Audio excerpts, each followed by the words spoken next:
Residents are being strongly encouraged to evacuate their homes as record-breaking glacier-related flooding is expected today. CBS News correspondent Shanelle Kaul is tracking this active weather story today, and she joins us now from New York with more. Shanelle, what do we know?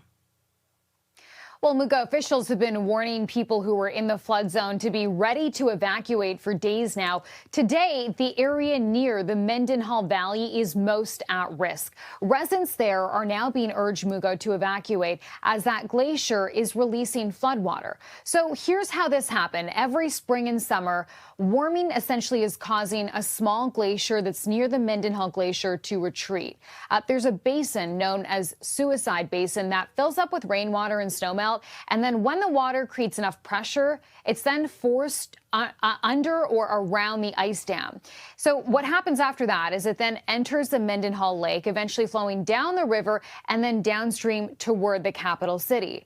Now, we know that the National Weather Service is saying that we'll probably see peak flooding at around 8 a.m. And I just want to contextualize as well, what you're looking at right now is a time lapse. That peak is supposed to happen at noon Eastern time. So we're keeping a close eye on this for the next hour or so.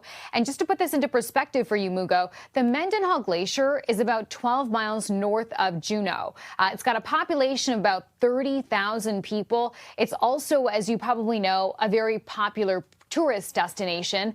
And flooding there has become a really big concern in recent years. In fact, researchers last year had said the flow rate in the rushing Mendenhall River was about half that of Niagara Falls.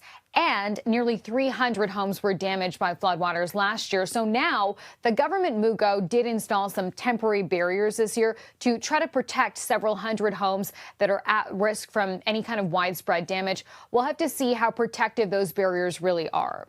Yeah, wow. And even seeing that time lapse there, showing you how quickly things are moving. Shanelle Kaul, thank you so much for your reporting.